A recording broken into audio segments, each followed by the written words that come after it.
loves, I'm Key, the host of the Other Half series, a platform that discusses the impact of our father's love or the lack thereof. Today I have with me Leno.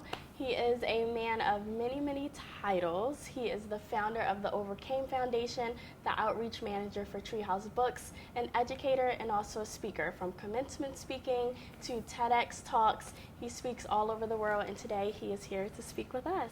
So I had the opportunity to interview Leno during my campaign to interview 50 men last year. We actually interviewed at Temple University, where we both graduated from, and his story was so impactful, and so it was only fitting that I add him to the collection of episodes for the Other Half series. So Leno, thank you very much for coming to chat with us today. Thank you for having me. I'm really honored to be here with you, and you're killing it, and I'm happy to be a part of it. Thank you so much. So we chat pretty often about your relationship with your father, your relationship with your mother. So the Other Half is definitely embedded in your platform and who you are. So what would you say is your first memory of your father, and where did your relationship kind of blossom from there? I would say my first memory of my dad is playing basketball. He was the first person to put the basketball in my hand and take me to the park. I remember when I was younger, we would play roughhouse, and my dad would always win. He was not athletic. He wasn't fast or quick or anything, but he just was really, really smart. And he had this funny little hook shot he used to always make when I was younger. And I used to be mad because I really used to want to beat him all the time. But he never let me beat him. And then it was me and my nephew and him, and he would never let us win. He was very competitive, and that's one of my biggest memories of my dad. He just was really, really good at basketball. Right. And where did your relationship blossom from there? For me, it's been pretty much up and down with my dad. We have our good patches where everything's going well, and then we had these patches where it's not good, because we're the same person. We talk the same, we act the same. It's I could never deny my dad. Right. We look alike, and we just act like our same mannerism. But right now we in a funk right now. We're not speaking right now. But one thing I can say about my dad is he gave me tools to be the person I am today. Right. My dad would come home from Temple. He I forgot what he went to Temple for, but I know he's the reason why I went to Temple. He came to Temple and he would go to school all day. He would come home and study all day. I'm talking we total opposites. Right. I come home from school and I'm out. Right. He would come home and really highlighter all night. He'd be up to 6 o'clock in the morning studying, 6 to 6 sometimes, all day just studying. So he definitely instilled education in me. Right. And being solid and respect, open the door for a female, pull out her chair and things like that, walk on the right side of the street when she walking. That's great. He showed me a lot of things, but our relationship has definitely been up and down because we the same person. We clash a lot. Yeah. A lot. And I love earlier when you made the connection to two kings living in one kingdom. Oh yeah. So we lived together when I was 16, and two kings could not live in that household together. We tried to live as far apart as we could. I had a front room, he had a back room, but when them lines got to the hallway, it was a battle. Yes. And we used to get it on in there. We ain't never fight, but it's been a close little scuffles, Yeah. And I know on other platforms you speak very candidly about your relationship with your mom and how that impacted your relationship with your dad. And I know for the Other Half we focus on fathers, but would you mind diving in a little more about that? I'm half Japanese. My mother came here on a foreign exchange visa. So she was deported when I was 4 years old. I'm very happy that she's my mom because she's very prideful. So when my dad and my mom met, my dad was a Marine, and he knew how to speak Japanese very fluently. He was stationed in Japan. So when my mom came here as a student at Harkham, he was a security guard, and so he knew how to speak Japanese. Yeah. And he hollered at her, he got game a little bit. So he got her number. A few months later, they moved in together, and she got pregnant. You know, and it was a crazy decision because the Japanese side of the family gave her two options when she found out she was pregnant. It was either abort me, or she would get rid of me. Well, she would abort me, and they would disown her. Or if she had me, they would. If she got backtrack. No worries. If she had me, they would disown her. But if she got rid of me, they would forget it ever happened. So I mean, obviously I'm here. Right. And so our connection lately, I haven't spoken to my mom since I was since I was 4 years old. I haven't physically seen her. We haven't, like, the last time I talked to her on the phone was 7th grade. Yeah. And we haven't shared any email connection since I was like 23, like probably 21, honestly. Yeah. But I'm just so happy, like she went on the fence and she was like, she had me, like, you know, it's very prideful, and Extremely you know, prideful. so it's like a reason why I'm here. And the irony of everything is, like, my middle name's Nobuaki, and like the meaning behind Nobuaki is like, is noble one. That's the root name. That's the root word in it. It's like noble one, philanthropist, humanitarian. Right. Which It's is who like you are. those characteristics, like who I am. So it's like, even though I'm not really like in the Japanese culture, my biggest promise to myself and my Japanese heritage is like, once I have my family and my kids, it's like I'm gonna really make sure that they really tap into those roots that I never had the opportunity to learn from. Yeah. Yeah. So once your mom was deported when you were 4 years old, your father pretty much raised you from there, or what was that? What did that look like? My dad has his own story, like we all do. Like, we all have our own journeys in life, and we all deal with our depression and anxiety in different ways. And my dad tried to escape with drugs. It's very unfortunate, but in our communities, it's just the reality of it. It's like you're either gonna be the person selling drugs, or you're gonna be on the other side of it. You know. So, and my dad, unfortunately, tried to cope with his life through drugs, and you know, my dad been through a lot. He been shot at. You know what I'm saying? He been through a lot. Then you think about him being in the military. It's like he's seen so much in his life. His little brother getting killed right in front of him. So all them traumatic experiences, his escape was drugs. You know, and also in the 80s. When the crack epidemic happened, it was like a popular thing. It's just like, for me, it's just like the smoking of the weed. It's like the loud. That was their era. So I understand why he got into it, because it was like the hip thing to do. But also, you know, an escape. Right. And anything could be addictive, you know. But the drug of his choice was not the best drug. And so to get to the question, my grandmother raised me. So my dad's mother raised me until I was 16. That was like my mom, my dad, and that was the grandma. So in the neighborhood, like, my grandma was Miss D, but my grandma was a gangster. Like, she was a gangster. And, I love that. She ain't play no games with us. Very, very militant, no disrespect, and that's my baby. She died when I was 16, but she really was the rock for my family. 100%. Well, I feel like you've had so many amazing figures in your life. So you have your father, which I love how you talk about when he played basketball. He could just win just from being strategic and just from outsmarting everyone, which is an amazing tool to have. He also instilled the importance of education to you, hence you going to Temple University. And then you have your mother, where although you were separated from her at 4, you knew how prideful she was, and that Japanese heritage really sticks with you when you plan to carry that out.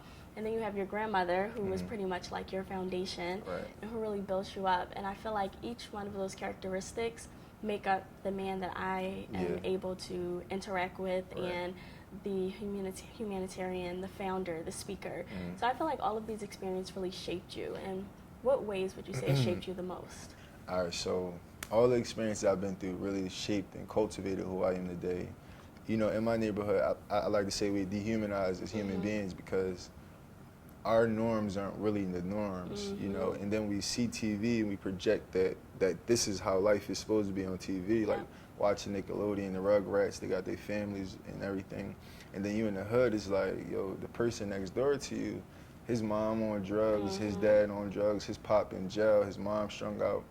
It's just like the realities, and it just really made me think, like, why am I here?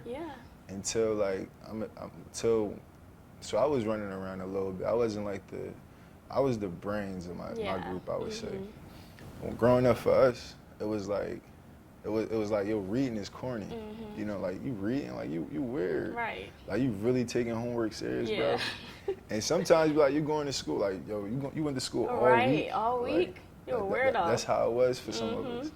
But now it's like, you look at Treehouse Books, and it's like, we really pushing books there. Like, 83,000 books last year to community members. And that's really the importance of it. It's like, all the experience I've been through, it's like I'm playing, like, I'm flipping the script on it and really trying to give what I didn't have growing up or didn't understand that I had growing up. And it's like I'm very relatable with the kids that come from inner city communities.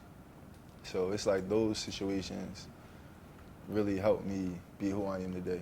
And I wouldn't trade it for anything. Yeah.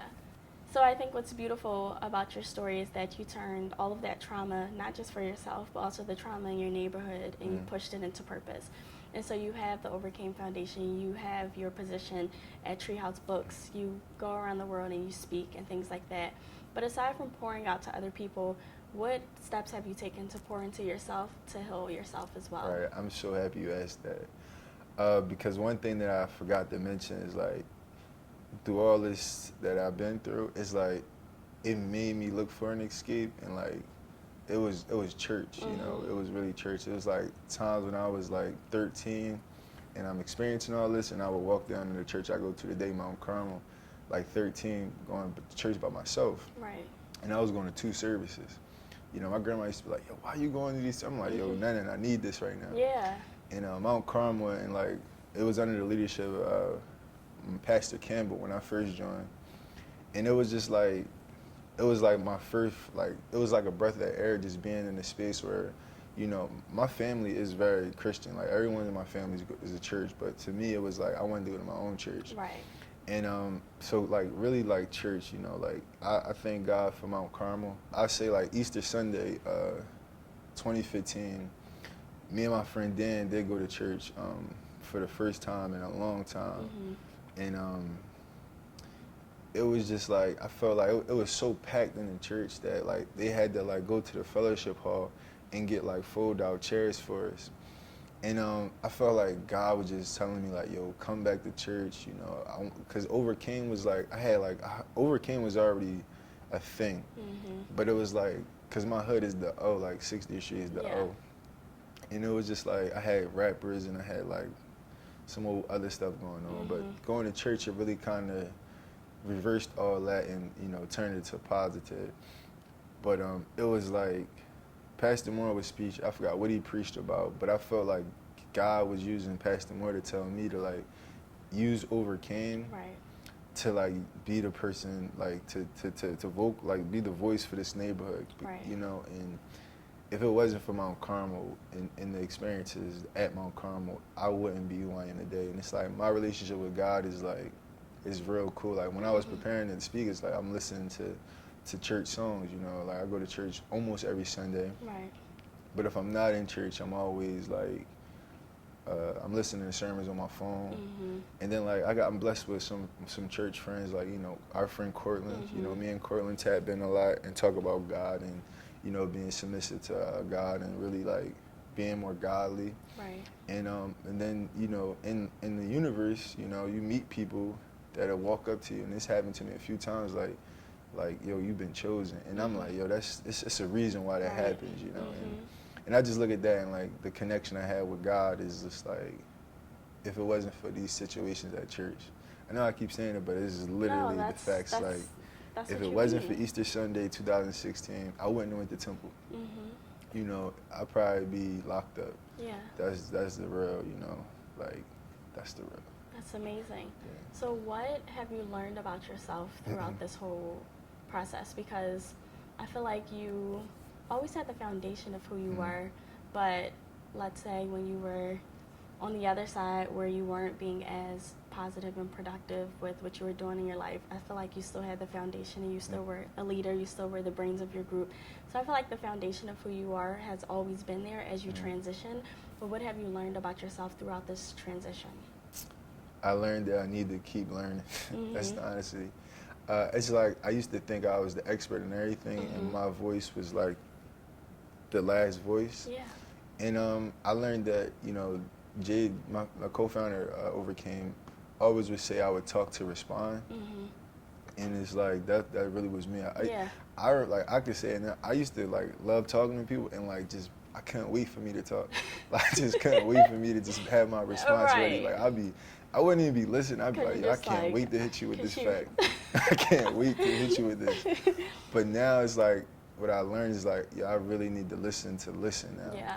And then sometimes I don't even need to respond. You know, sometimes I don't need to respond. And that's why I'm happy, because like I'm really in a shift right now in my life. You know, I'm in a good spot, but it's like, to go to the next spot, I know what I got to do to like become who Leonard Nobuaki Chester is really evolving to. And it's like certain things I got to do, like, you know, I gotta man up in certain different situations. I gotta make mature decisions in certain situations, and I think that's the best thing. Like me learning how to listen, and me understanding the sacrifice I gotta do to get to the next level of what I want to do for myself. Yeah. Because a lot of people will tell you what you should do, but the things I want to do for myself. Exactly. And how has this transition, the things that you experienced growing up, your relationship with your father, how has this impacted your romantic and intimate relationships? So growing up, like, my dad was a savage. I used to see my dad with like women on top of women on top of women. And like my whole family, like all the men in my family were like that. Like all of us were savages. And like my dad's name is Leonard Chester. I'm junior. And like his name was El Macador. Like every girl used to call him El Macador. Like everybody used to call him that. Like it was funny. But like it was like, that's how I was raised. Like Leno, you gotta have multiple chicks. Like they didn't say it, but it's like the culture around me. That's how the culture was. Like my cousin Jamil, he was like, that was like my idol growing up. He had all the chicks. My uncle had all the chicks. So like I followed right after the footsteps, like right after the footsteps. And like I became like not El Macador, but I became Jay Leno. You know, I was known for like throwing parties in the city. Me and my homies, like, we used to throw parties, and like we lived like 16. I never forget the summer when we first started. We was living in a hotel for the whole summer, and it was just like, I was like my dad all over again. Like the women, the status, the parties, and it was just like I was like my dad, and like my cousins, and like women, and yeah. So that kind of like shaped who I became, women.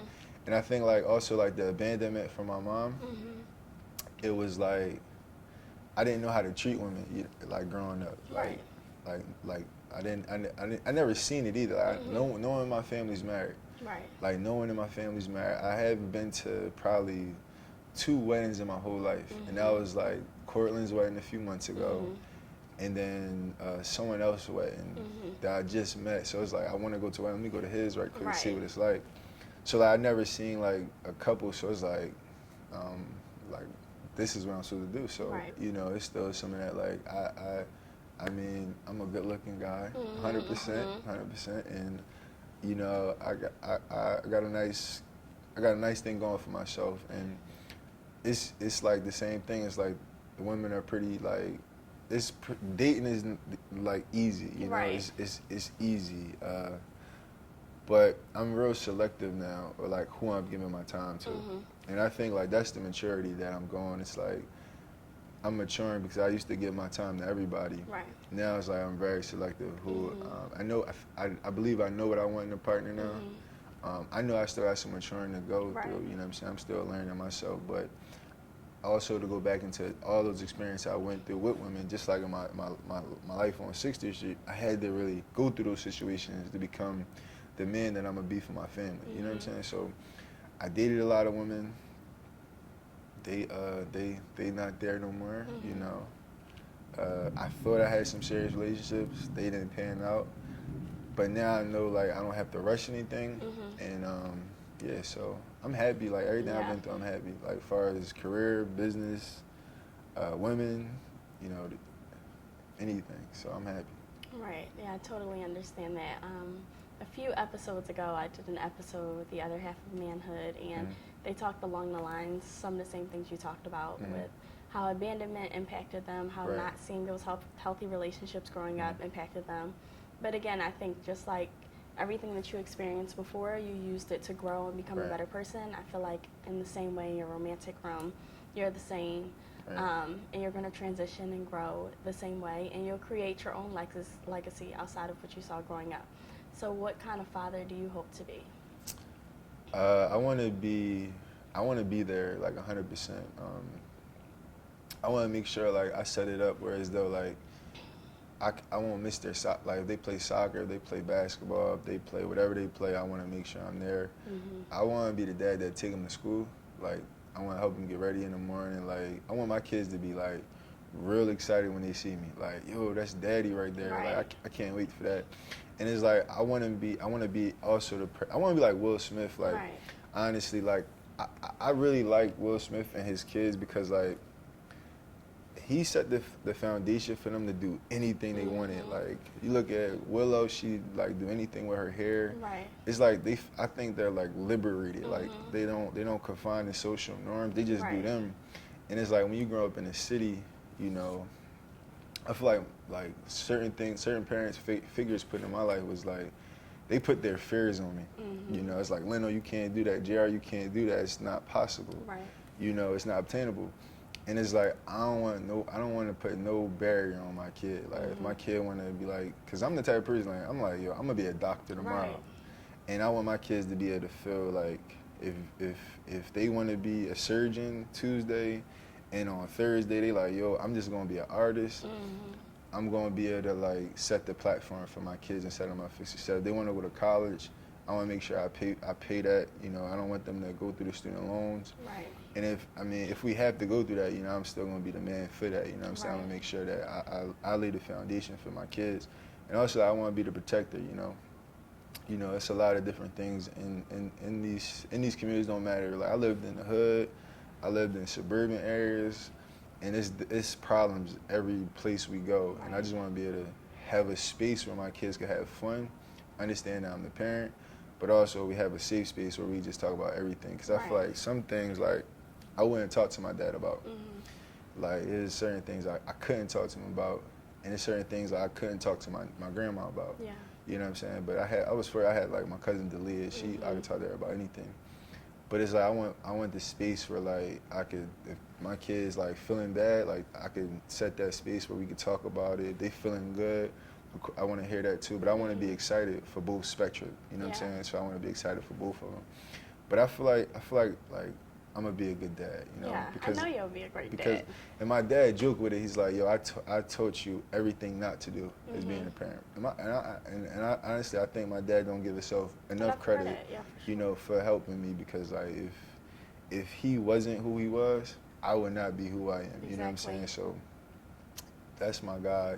And I know like for my kid, I can't wait to like have my kids and like they can call him grandpa. You know what I'm saying? Because like that's gonna be dope to me too. And like.